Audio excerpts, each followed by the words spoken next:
Pernah nggak Anda beli air mineral kemasan yang katanya murni dari pegunungan, tapi rasanya lebih mirip murni dari pompa belakang rumah? Nah, pertanyaan ini akhirnya sampai juga ke meja DPR dan sekarang, Komisi 7 sedang meminta kejelasan. Sebenarnya, kita selama ini minum apa? Kalau ibu kan memang ngebor air tanah gitu. Semua air juga dari pegunungan, Bu. Semuanya kan meresap ke tanah gitu. Mana ada air dari mana gitu. Tapi yang jelas kan sumber air ibu dari tanah. Kan itu, Bu, ya. Pada 10 November 2025, di Komisi 7 DPR RI, digelar rapat dengar pendapat dengan Dirjen Industri Agro dan Kepala Badan Standarisasi Nasional Kementerian Perindustrian, demi menjawab satu misteri yang sudah lama beredar. Dari mana sebenarnya bahan baku air mineral kemasan yang kita minum setiap hari? Karena apa yang ditemukan DPR cukup mengejutkan. Air yang selama ini diklaim berasal dari pegunungan, ternyata ada yang bersumber dari sumur bor. Ya, sumur bor. Bukan kabut pegunungan. Bukan mata air alami yang difoto dengan kamera 8K sumur. Bor. Silakan Anda bayangkan sendiri. DPR sekarang ingin tahu siapa perusahaan-perusahaan yang bermain di balik label air pegunungan. Mengapa mereka memakai narasi alam yang megah jika faktanya berbeda? Dan bagaimana standar yang digunakan pemerintah bisa meloloskan branding semacam itu? Jadi nama saya Johan Mulyawan, Pak. Saya membantu perusahaan di dalam hubungan eksternal.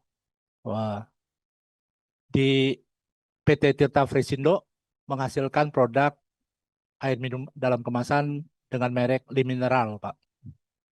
Le Mineral, iya. Jadi kami mempunyai 9 pabrik ya di Jawa Barat, Jawa Timur, kemudian di Sulawesi Selatan, kemudian di Sumatera Selatan, dan akan menyusul mungkin di Jawa Tengah dan di Sumatera Utara. Kemudian kalau mengenai jumlah karyawan nanti Bapak saya akan sampaikan. Kemudian mengenai jumlah produksi juga akan kami sampaikan. Bapak di perusahaan sebagai apa ya, Pak? Hubungan eksternal, Bu. Jadi Direktur Hubungan Eksternal. Bapak nggak tahu berapa jumlah produksi dan jumlah karyawan? Belum tahu, Bu, ya. Secara tepat, karena kalau kira-kira juga susah. Tiba-tiba nanti saya akan sampaikan, Bu, dalam tadi Bapak menyampaikan. Karena saya baru pertama kali ini ikut, Bu. Mohon maaf, izin. Ya, kemudian sumber airnya belum, Pak? Ya. Jadi sumber air kami dari air tanah yang dalam, Pak. Ya, jadi di atas di bawah 80 meter sampai 120 meter di akuifer dalam. Dan kami juga sudah sebelum izin kami sudah membuat feasibility study, Ibu, bersama dengan teman-teman di perguruan tinggi yang dapat kami tentukan di mana air kami, daya tanah itu di mana air kami berasal, dari daerah imbuhan yang mana. Ya. Jadi memang dari semua studi yang kita dapat dan kami sampaikan di feasibility study, daerah resapan dari air yang kami ambil itu dari daerah dataran tinggi di atas 800 meter, Bu. Jadi memang itu yang kami dapat sampaikan. Kemudian izin, memang kami bayarnya di surat izin penguasaan air dari ESDM, Bu. Ya, ESDM. Kira-kira mungkin demikian, nanti akan kami susulkan, Pak. Sebentar dulu. Pak, satu lagi, Pak, yang belum Bapak jawab itu adalah Bapak kan sumber airnya juga air tanah. Ya, Bu. Bayarnya kemana? Tadi ada yang bayarnya ke PDAM, ada yang bayarnya ke daerah, PAD daerah. Kalau Bapak bayarnya kemana? Ya, ke Pemda, Bu, ke Pemda. Ke Pemda setempat. Bentuknya apa, Pak? Pajak atau? Pajak, Pak. Nah, nilai perolehan air tanah. Berarti kan bukan untuk bayar airnya kan, tapi memang kewajiban bayar pajak kan? Kan tidak mesti, ini loh, kalau pajak ini Bapak nggak usah mesti perusahaan air tetap bayar pajak. Harus Bapak bedakan tuh mana pajak, mana yang memang bayar kontribusi untuk airnya. Yang ditanya Ibu Epita tadi itu Bapak bayar airnya itu dalam bentuk bayar airnya atau hanya pajak saja? Dalam kalkulasi saya itu beda. Kan kalau Aqua di publik nih di media kan bayar 600 juta per bulan kepada PDAM. Itu kan dia bayar gini loh. Kan kalau industri lain bahan bakunya beda. Kalau industri Bapak ini bahan bakunya kan air, Pak. Nah, bahan baku ini kan harus dibayar. Nggak bisa gratis bahan baku ini. Nah, pembayaran bahan baku selain pajak ini, Bapak nggak bayar apa-apa.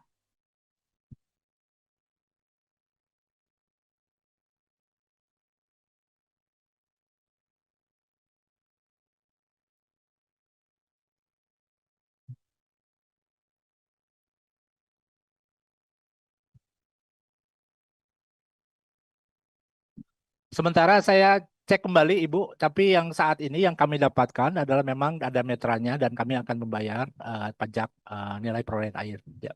Baik, jadi hanya bayar pajak ya Pak ya. Kemudian Terima kasih, kami dari Aqua, Tirta Investama, merek kami adalah Aqua, diberikan kesempatan di forum yang terhormat ini untuk memberikan penjelasan.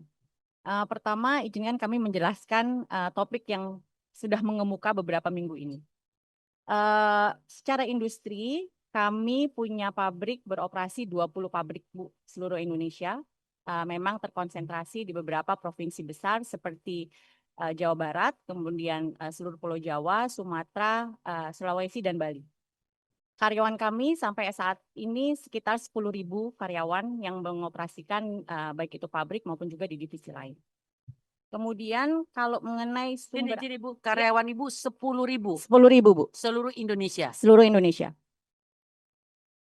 Kalau untuk sumber air, mungkin sebelum masuk kepada statement, saya ingin menjelaskan dulu bahwa untuk Aqua, sebelum kami melakukan pembukaan pabrik dan menentukan di mana kami akan mengambil sumber air, kita melakukan studi dulu Bu, bersama dengan universitas, khususnya dalam hal ini UGM dan juga Unpad. Studi yang dilakukan adalah studi hidrogeologi atau studi isotop. Tujuannya adalah untuk mencari tahu di manakah letak sumber air yang memang secara sains geologi atau hidrogeologinya itu bisa dibuktikan bahwa memang sumber air tersebut berasal dari daerah tangkapan air hujan di pegunungan. Dan itu ada studi dan ada tentunya evidence base-nya yang bisa dibuktikan. Baru sesudah itu kami bisa menentukan apakah lokasi tersebut tepat untuk dilakukan pembukaan pabrik sesuai dengan kebutuhan pasar yang ada. Sehingga sumber air kami adalah sumber air pegunungan sesuai dengan studi hidrogeologi tersebut. Tentunya perizinannya menggunakan perizinan air tanah dalam atau SIPA oleh ESDM. Kalau ada persepsi ataupun pendapat bahwa air aqua adalah air di bor, izin kami menyampaikan pengeboran itu adalah cara yang harus dilakukan untuk bisa mendapatkan air dari sumber tanah dalam atau kita menyebutnya akuifer yang tertekan atau akuifer yang terlindungi, karena di situ terlindungi secara alami ratusan tahun oleh lapisan-lapisan batuan sehingga tidak ada resiko terkontaminasi mengenai cemaran-cemaran seputar dari sumber air tersebut. Sehingga sumber airnya adalah air pegunungan sesuai dengan hidrogeologi tersebut. Pengoboran yang dilakukan kedalamannya itu sesuai dengan kondisi akuifer tersebut dan sesuai dengan izin yang diberikan oleh ESDM. Kemudian produksi kami tentunya memberikan produksi berbagai macam tipe dan ukuran mulai dari gelas, botol kecil, botol besar sampai galon yang kalau di rata-rata kira-kira 1 juta meter kubik per bulan. Kemudian tentu retribusi atau pajak air tanah yang kami bayarkan sesuai dengan penggunaan, sesuai dengan izin SIPA dari ESDM, dan dibayarkan kepada kas daerah sesuai dengan lokasi di mana kami beroperasi. Jadi tentunya dengan 20 pabrik tergantung dari nilai pajak air tanah yang ditetapkan oleh setiap daerah yang tentu bisa berbeda-beda.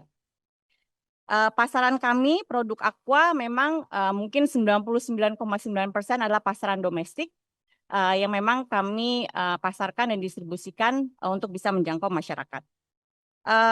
Kalau ingin penjelasan yang lain yang lebih detail mengenai pajak dan sebagainya, tentu kami perlu ambil datanya, tetapi kira-kira produksi kami adalah 1 juta meter kubik per bulan untuk segala jenis kemasan yang tadi kami sampaikan.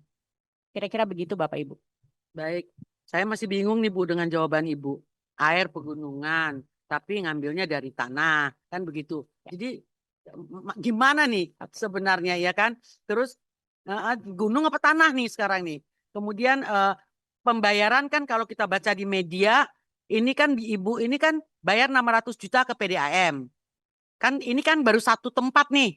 Di Jawa Barat saja kita bicara, belum di tempat-tempat yang lain. Kan begitu, ada 20 lagi yang lain ya kan.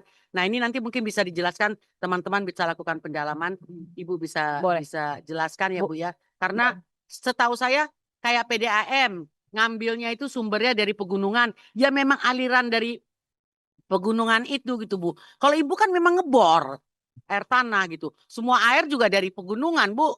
Semuanya kan meresap ke tanah gitu. Mana ada air dari mana gitu. Tapi yang jelas kan sumber air Ibu dari tanah. Kan itu Bu ya. Biar saya nggak salah catat nih. Sumber daya air Ibu adalah dari tanah, bukan langsung dari pegunungan. Izin menyampaikan Biar klarifikasi Bu. beritanya nih. Ya, supaya meluruskan persepsi yang terjadi di publik. Pertama, lokasi pabrik kami semuanya rata-rata di kaki pegunungan.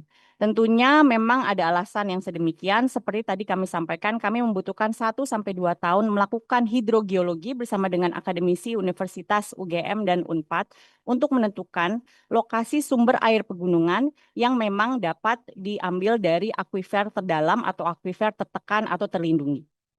Hidrogeologi tersebut adalah studi khusus yang memang bisa men-trace dari mana air tersebut berasal. Mungkin mohon maaf memang tidak ada slide-nya, tetapi yang namanya air pegunungan itu memang jatuhnya tentu di lereng pegunungan, masuk ke daerah yang kita bilang daerah tangkapan air hujan. Dari proses sains atau dari proses alami dia akan terus meresap ke dalam ke dalam tanah. Seperti juga mungkin air-air yang lain. Nah, tentunya tidak semua lokasi itu bisa diklaim atau bisa disebutkan sebagai sumber air pegunungan. Karena tadi berdasarkan studi hidrogeologi atau isotop tersebut akan bisa dibuktikan bahwa sumber air titik A itu asalnya dari tangkapan air hujan yang jatuh di lereng gunung tertentu. Misalnya lereng gunung Salak atau lereng gunung Merapi dan sebagainya, tergantung kami beroperasi. Jadi statement kami penjelasan sesuai dengan bukti yang ada, sumber air kami adalah sumber air pegunungan. Tentunya untuk mengambilnya untuk keperluan komersialisasi dan industri harus dilakukan pengeboran, Bu. Dan pengeboran itu dilakukan untuk satu mengambil airnya, tetapi lebih dari itu cara pengeboran yang dilakukan adalah untuk memastikan sumber air yang memang didapat dari akuifer terlindungi tersebut pada saat diambil melalui pipa itu tidak terdapat cemaran-cemaran lain di lokasi menuju ke atas gitu. Jadi pengeboran itu hanya caranya, tetapi sumber air pegunungannya bisa dibuktikan dengan studi yang ada adalah air pegunungan. Demikian. Baik, saya ini agak bingung ya Bu ya. Ibu kan tadi kalau yang lain yang sumber air pegunungan itu kan bayarnya ke daerah, ke PAD. Ibu bayarnya kan ke PDAM. Oke. Ini kan berarti kan air tanah.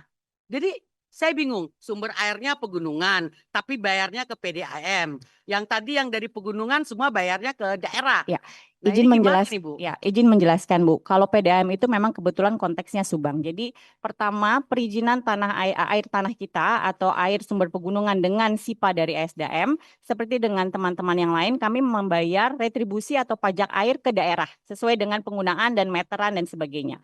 Yang kedua, untuk Subang. Ya, untuk Subang Ibu, penjelasannya adalah demikian. Sumber air kami kebetulan lokasinya itu berdekatan dengan sumber airnya PDAM di Subang. Sehingga berdasarkan kesepakatan dari saat pabrik Subang berdiri, itu disepakati bahwa kami membayar kontribusi supaya PDAM juga bisa merawat, menjaga sumber airnya PDAM untuk lingkungan sekitar, mengingat ada kekhawatiran dari PDAM bahwa sumber air kami itu bisa berpengaruh terhadap juga debit atau level air PDAM.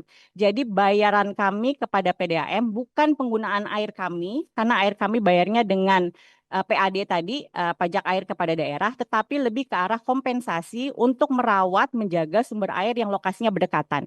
Itu kira-kira dan ada perjanjiannya juga, Bu. Terima kasih. Terima kasih, saya rasa teman-teman nanti melakukan pendalaman di dalam hal ini Bu ya. Pertanyaannya tidak berhenti di situ. DPR juga menyoroti berapa kontribusi perusahaan-perusahaan ini terhadap pendapatan daerah. Karena kalau sumber airnya dari tanah kita, dari sumber daya daerah, wajar dong rakyat bertanya, lalu daerahnya dapat apa? Selain jalan rusak lewat truk-truk distribusi, rapat ini menjadi kelanjutan dari temuan lapangan yang membuat publik bertanya-tanya, apakah kita benar-benar minum air alami, atau hanya minum marketing? Dan Anda sendiri, sebagai konsumen, saya mau tanya, pernahkah Anda merasa merek air tertentu rasanya aneh? Dan kalau ternyata air yang Anda beli bukan dari pegunungan seperti klaim di botolnya, menurut Anda, apakah itu bentuk penipuan publik atau cuma strategi bisnis? Silakan tulis pendapat Anda, karena justru dari komentar publik seperti ini DPR akhirnya bergerak.